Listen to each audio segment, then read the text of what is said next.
Izuku didn't know what to make of the crowd of reporters gathered before the UA gate, but he knew he didn't like it. Crowds had never been his favorite thing, but they were worse when they got up in your face.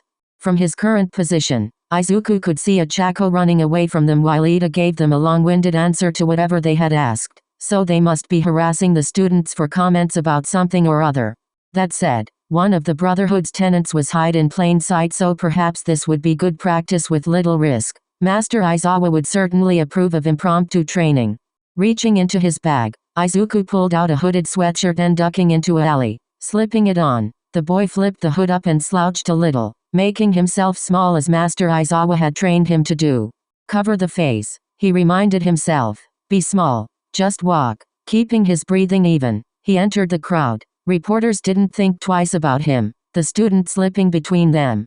He neared the front of the crowd, Ida still going with his continuous answer as the reporters closest to him started to back away. And to compound this, All Might's dedication to teaching is only fanned by his years of experience. His constant battles with the forces of evil have granted him knowledge and insight into countless quirks and their various possible applications. In addition, under his guidance, we were able to field test our powers in a safe battle scenario that challenged our planning, critical thinking, and adaptational skills.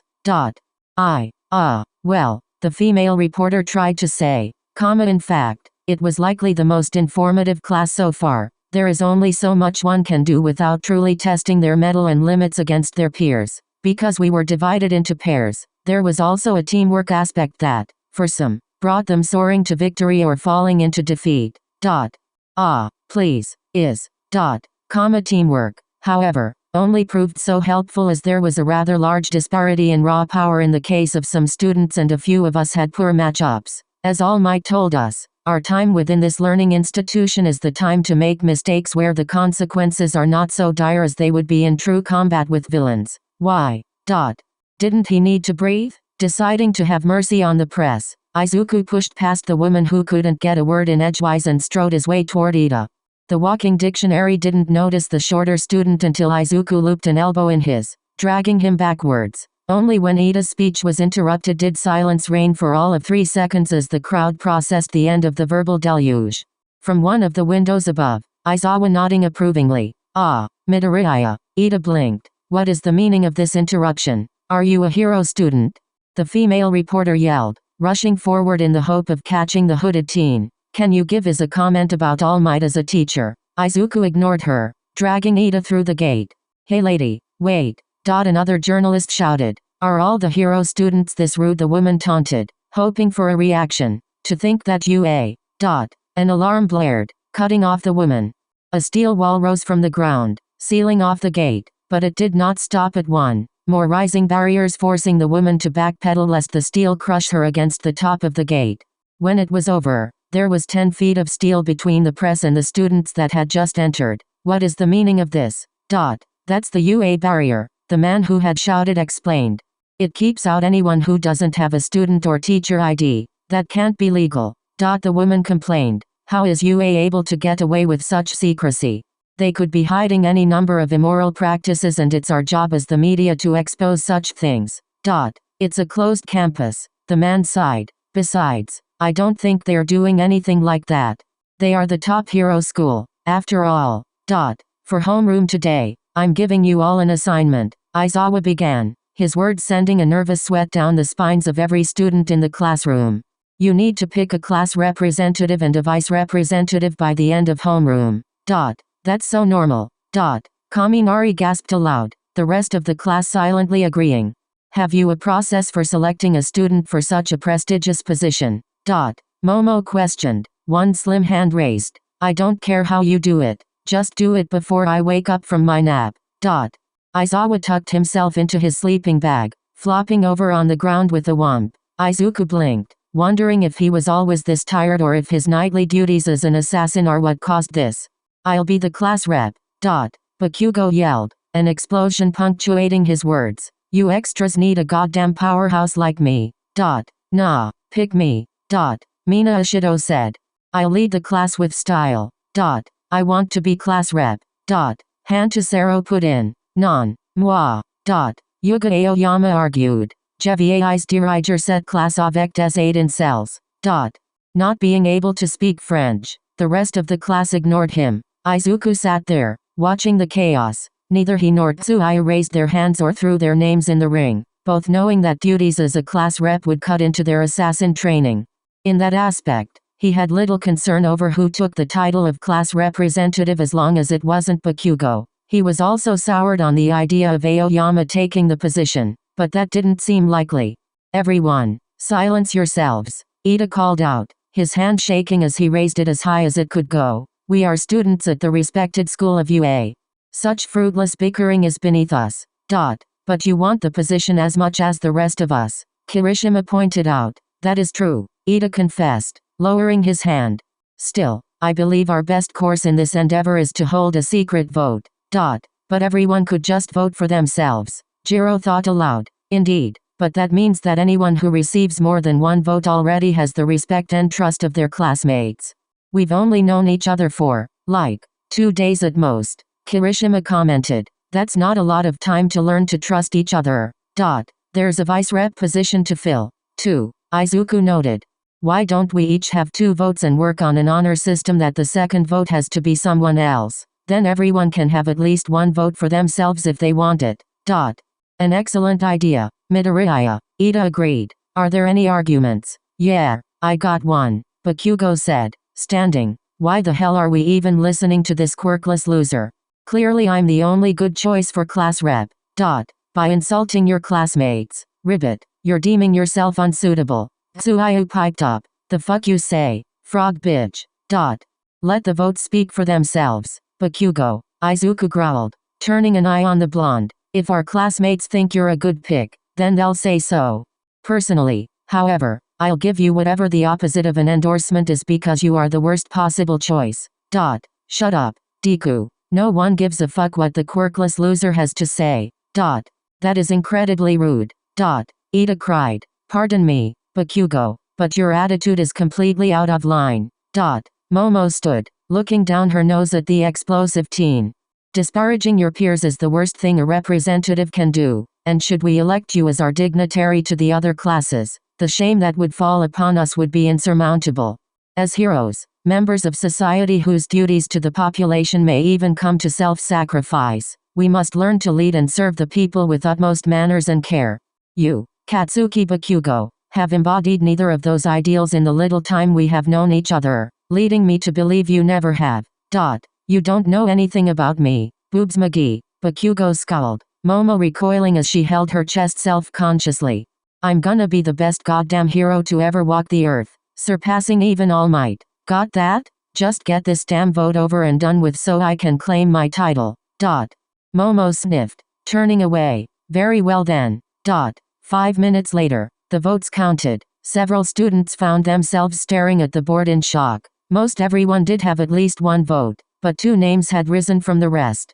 Momo Yaoi Orozu, 9 votes. Izuku Midoriya, 8 votes. Izuku goggled at his name on the board. 8 of his classmates had voted for him, or several had such trust in him that they put his name in twice.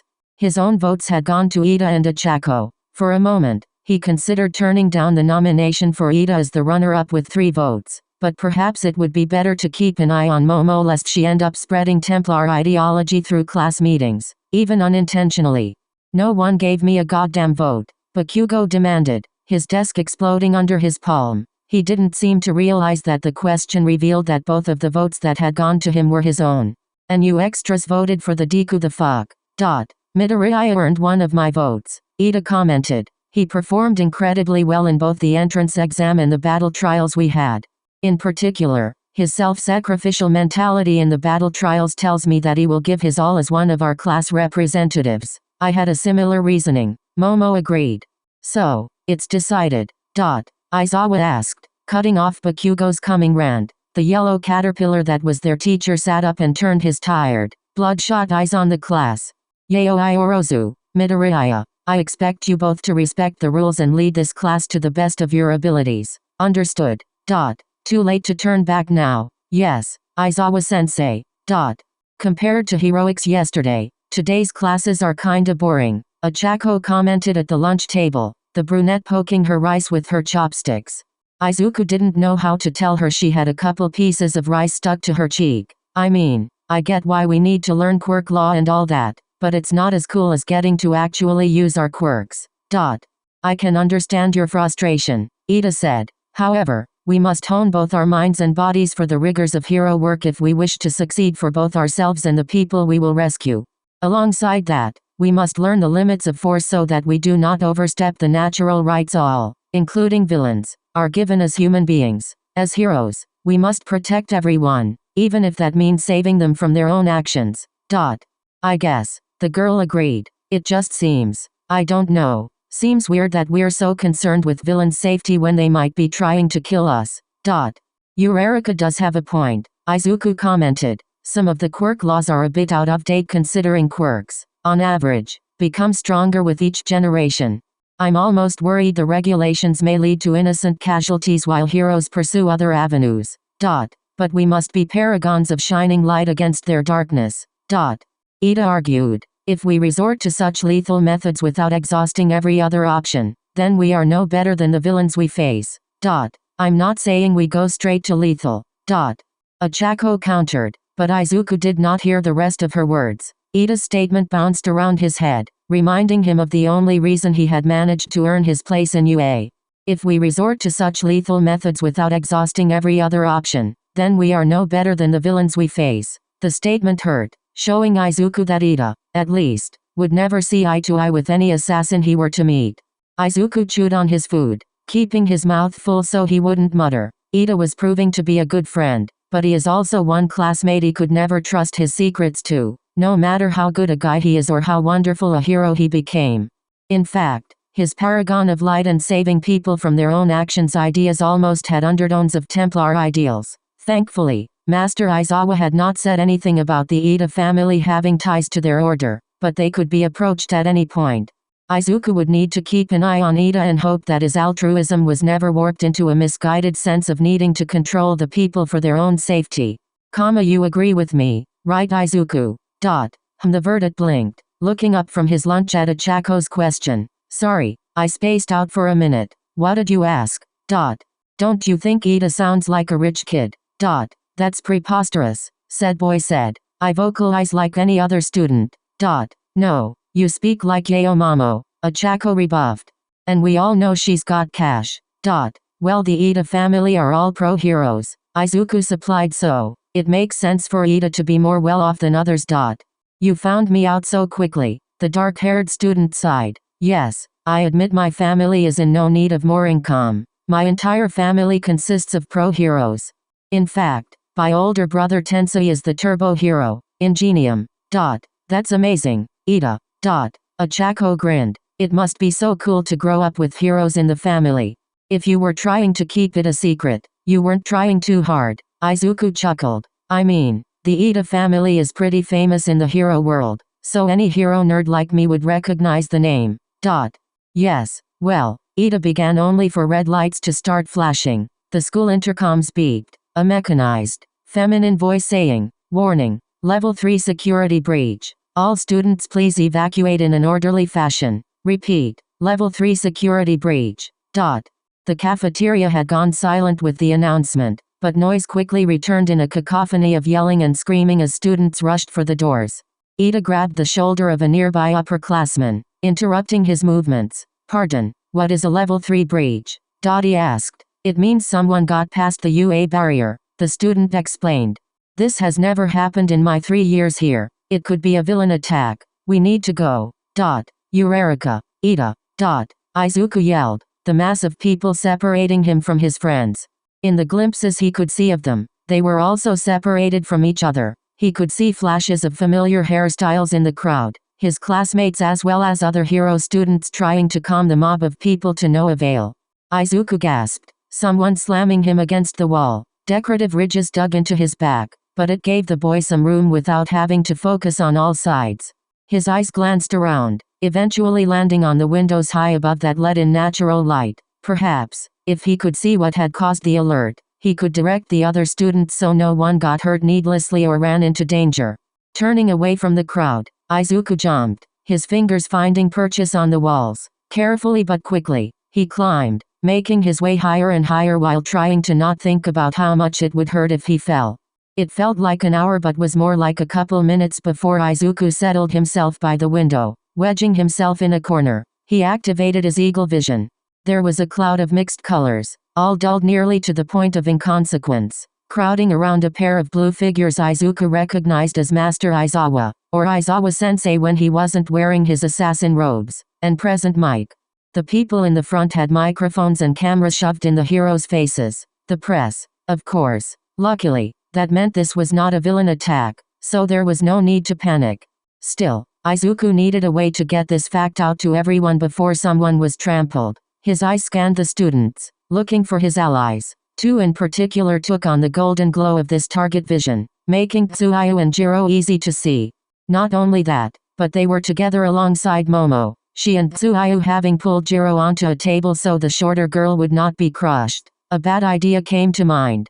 Izuku jumped. Tsuyu! Dottie yelled, a part of him fretting that the wind whipping past his ears would steal his voice. Izuku! The frog girl looked up at his call, her tongue shooting out to catch him before he could hurt himself. Momo and Jiro gaped at his foolish ploy, questioning why he was falling from such a height in the first place as Tsuyu set him down. Even with the assistance, Izuku's landing still rattled both the silverware on the table and his own legs. What are you doing? Are you crazy? It's just the media, Izuku explained, adrenaline thrumming through his system. The high of falling and landing felt amazing. I climbed up to see if I could figure out what caused the alarm, but it's just the press. We need to tell the students so they'll stop panicking. But how? Jiro questioned, hands over her ears to protect herself from the noise. It's too loud. Yayoi Orozu, can you make a microphone and a speaker that Jiro can plug into? We can use Jiro's quirk to amplify our words, forcing the students to hear us. She realized. An excellent plan. Midoriya. She knelt and lifted the hem of her shirt, Izuku turning red at the implications, as the glow of her creation materialized a microphone and a 2-foot speaker.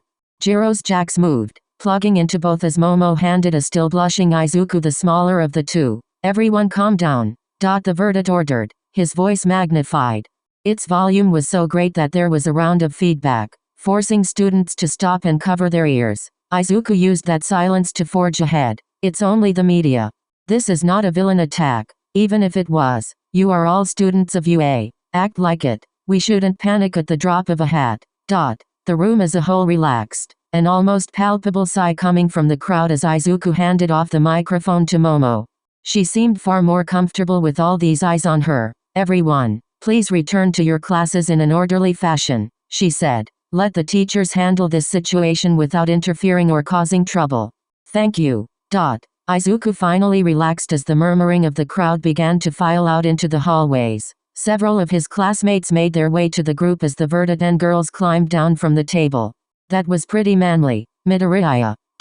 Kirishima laughed, slapping Izuku on the back. While I do not condone standing on UA property, I will admit that was quite effective. Ida nodded. That was awesome, Izuku. Achako grinned, shooting him a thumbs up. Yeah, green.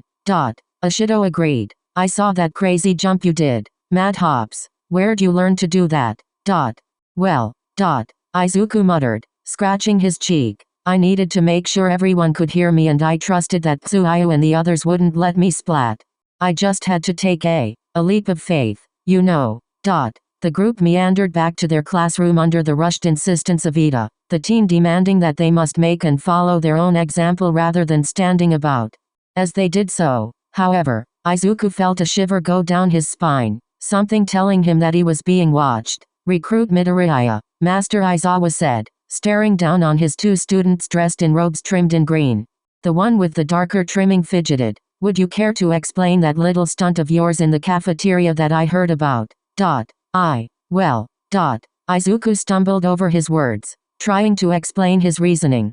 I didn't think that the situation was a villain attack, Master Aizawa. I was pushed against the wall and couldn't move, but I needed more information and couldn't bear to watch the other students panic.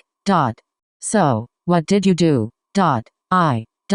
He sighed, closing his eyes. I climbed the wall to see out the sunroof windows. When I saw that it was just the media, I knew I had to get the fact to the students before someone was injured in the chaos. I found Yaoi Orozu, Jiro, and Recruit Asu together and trusted that Asu would not let me get hurt, so I jumped. Aizawa raised one hand, rubbing his face. The dim lighting of the assassin den didn't help, only pronouncing his eyebags. Recruit, I'll have you know that Principal Nizu called me into his office after the school day just to chew me out for that. Do you know what he said? Izuku opened his mouth. I'll tell you what he said. He said, that apprentice of yours is proving himself to be both heroic and foolish. What does that say about you, Shota?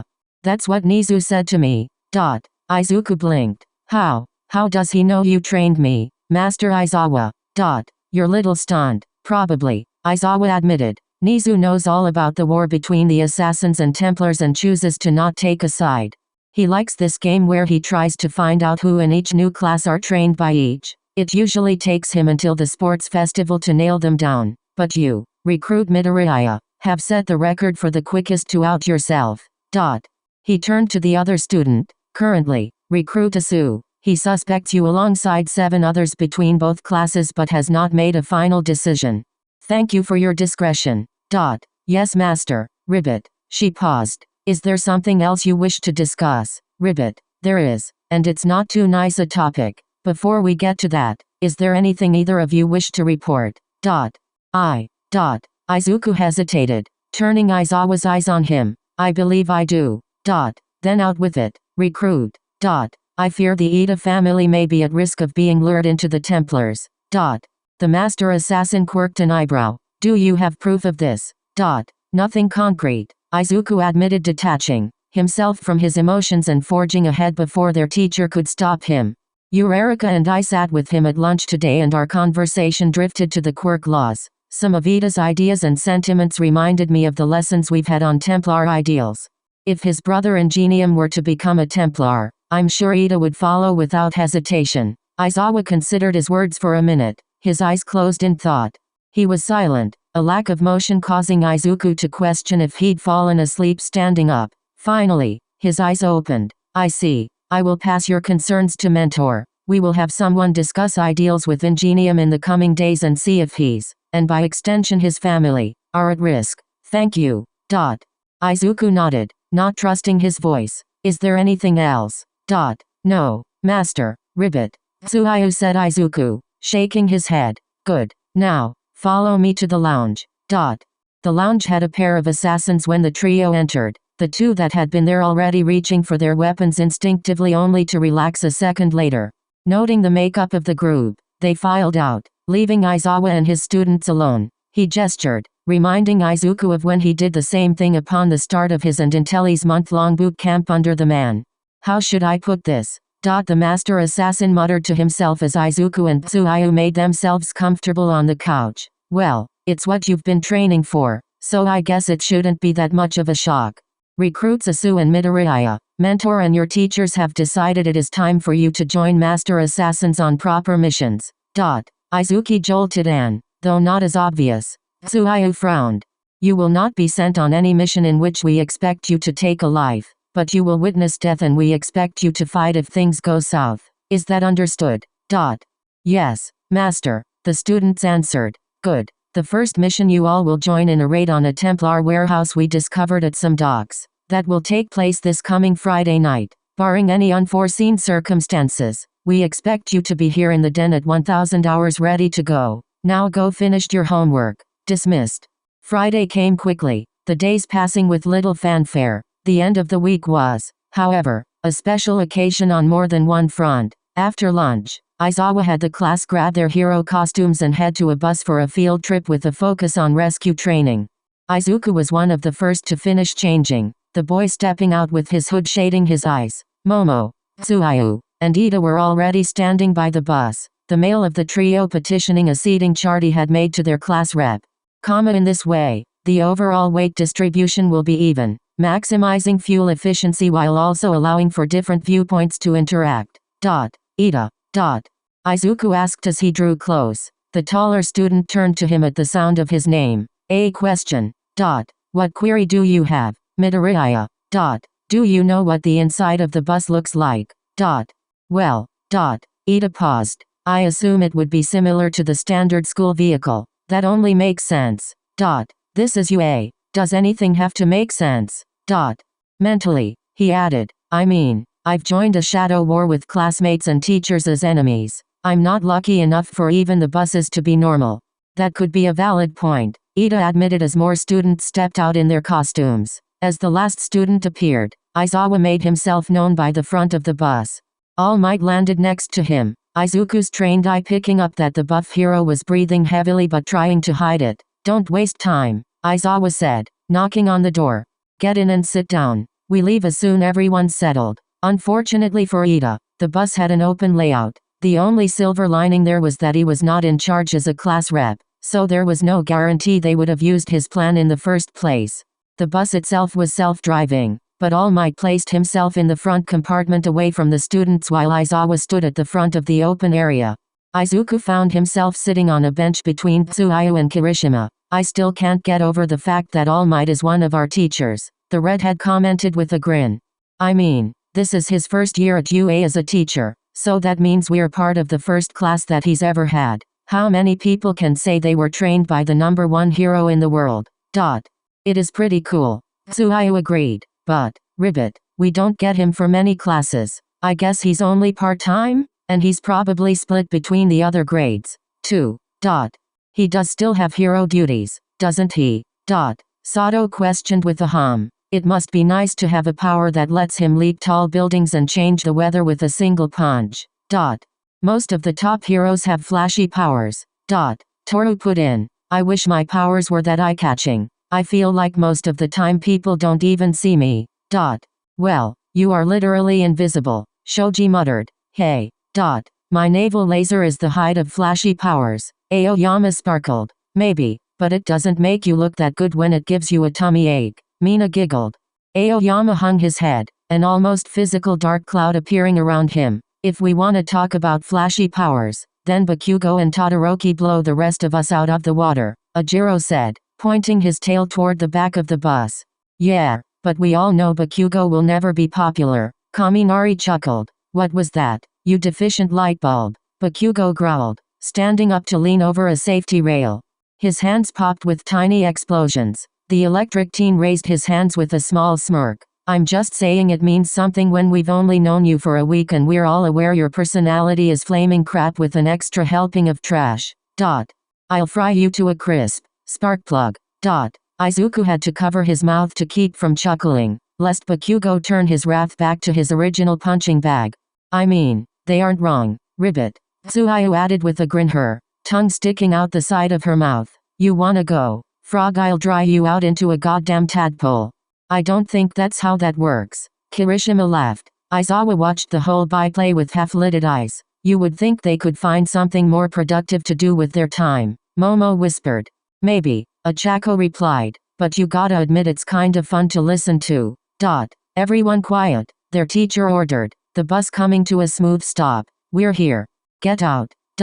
Here in this case was a massive, dome-shaped, concrete building, a hero in an astronaut's pressure suit waiting on the steps before the door. Achako squeaked, grabbing the closest person to her and shaking them with reckless abandon. It's 13. She's my favorite hero. We. Aoyama questioned between shakes, swirls in his eyes. The bus creaked a little, All Might stepping out onto the pavement. Hello, everyone, and welcome to the rescue training, 13 said.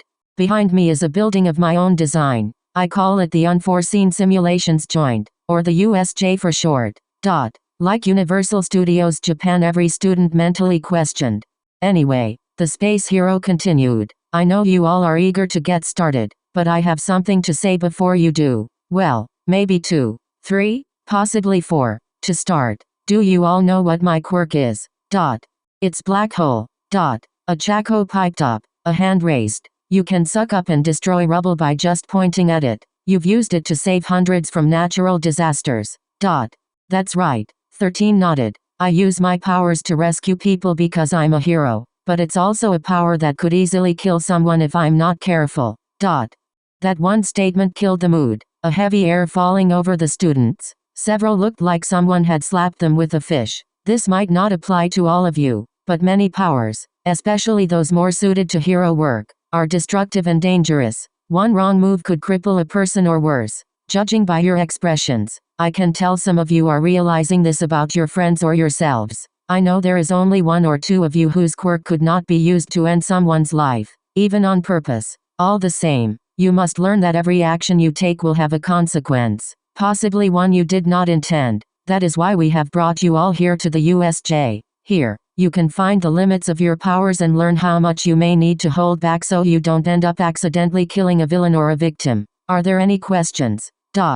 No one spoke or raised their hand, causing 13 to nod and metaphorically pass the mic to Aizawa. Everyone, into the building. The inside was even more impressive than the outside. Several mock landscapes ringing a large patio with a fountain in the center.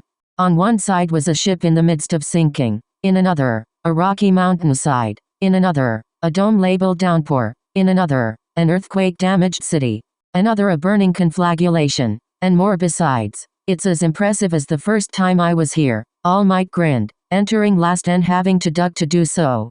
Thank you. 13 nodded. Now then, everyone, we'll start making our way to. The building's lights flickered, the space hero cutting herself off. A purple distortion formed in the air before the fountain, taking a shape almost like a jagged scar in the air. Out of it stepped a pale man with white hair covered in hands clothed in all black.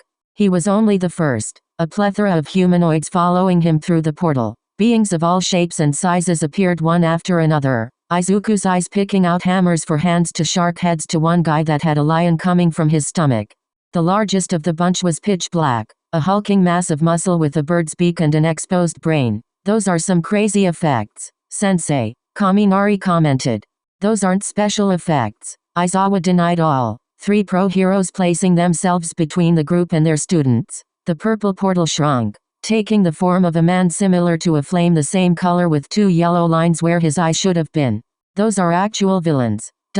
Ah, good, portal guy said. Izuku imagining he was smiling. The schedule was accurate. Hello, wannabe heroes and NPCs. The man with the hands yelled, spreading his arms wide. We are the League of Villains. For what dastardly reason have you come here? All Might demanded. For you. Oh, symbol of peace. Today is your game over. You think you will succeed where hundreds of others have failed? The blonde hero questioned. Of course, because we have a cheat item no one else had. Don't worry, though, you won't be the only person dying today. We're giving your whole party a turnpike with his raid. He snapped his fingers. Game start.